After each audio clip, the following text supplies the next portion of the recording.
Hello and welcome back again.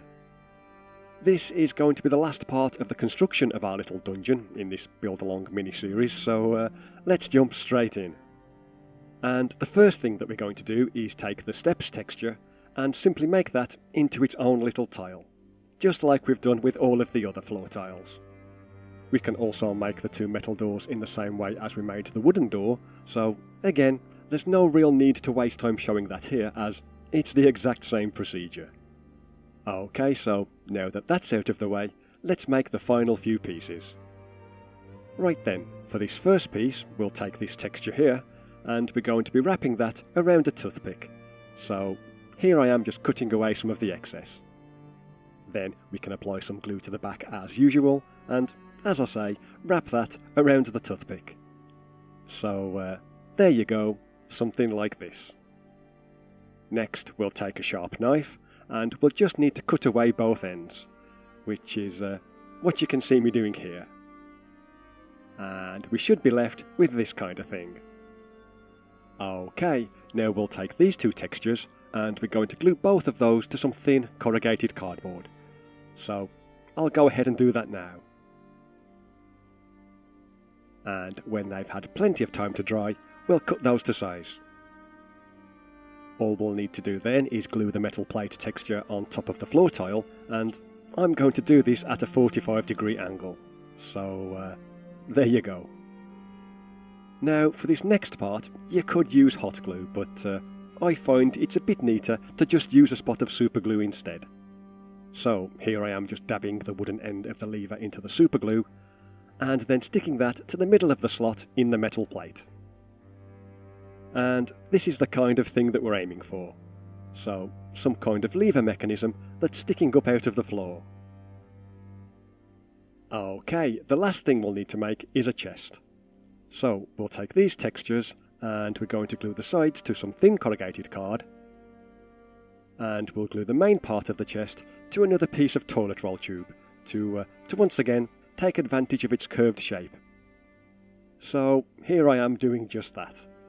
First with the sides, and then with the toilet roll piece. And I'm also going to bend the top of the chest around a pen, just to exaggerate the curve a bit more, while it dries. Then, as usual, we'll cut those to size once they have dried. Right then, to glue it all together, we'll use a similar technique that we used for the crates. So we'll add a spot of hot glue to the underside of the topmost edge of the chest, and fix both sides loosely into place, like you can see me doing here. Then we'll bend out the sides, so that we can apply some more hot glue to the inside edges, and fold them back into place, making sure that you get a nice join at each corner. So I'll just quickly do the same thing again for the other side, and there you go, there's the finished chest, which, in the adventure, we'll be placing beneath the bricked up archway. So, something like this. And speaking of the adventure, let's see how we can put all of this to use.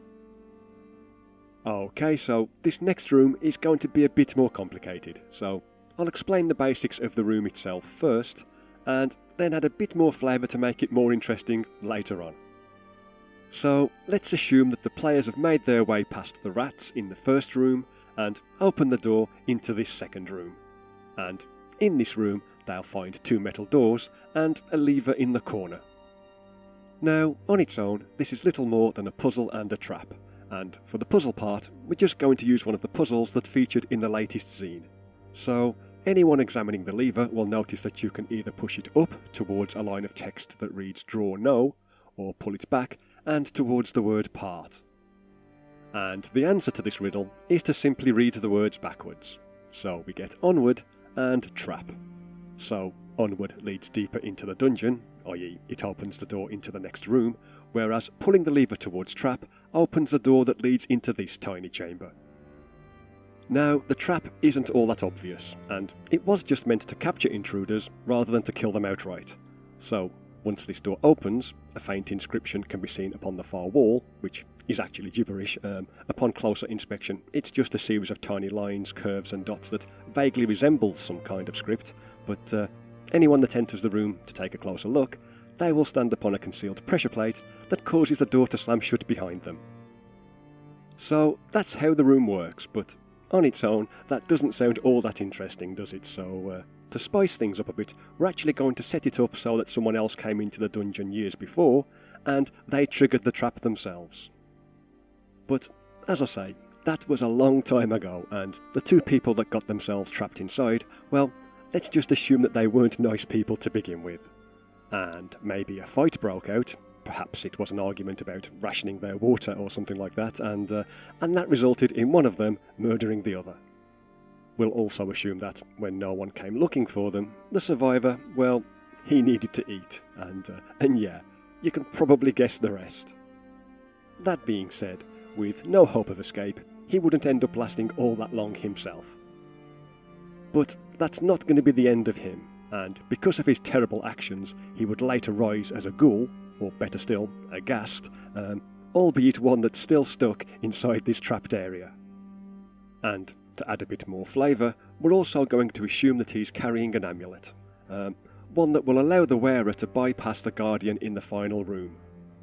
However, he doesn't know this to be the case himself, but he does know that the amulet is somehow connected to this whole area. Perhaps it was the very item that led him here in the first place.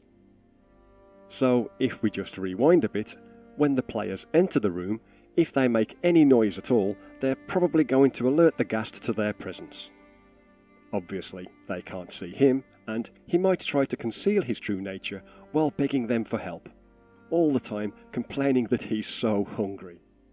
However, he can't remember which way the lever was pulled, or how long he's been here, or even his own name, but he will confess that he has an item in his possession that he's willing to barter for his freedom, i.e. the amulet, if they'll just let him out.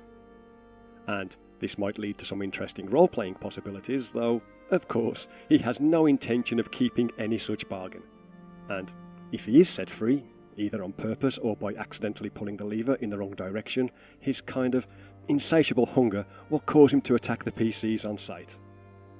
And if this is the case, this could very well be the boss fight for our little adventure, with the PCs finding a golden amulet hanging around the creature's neck.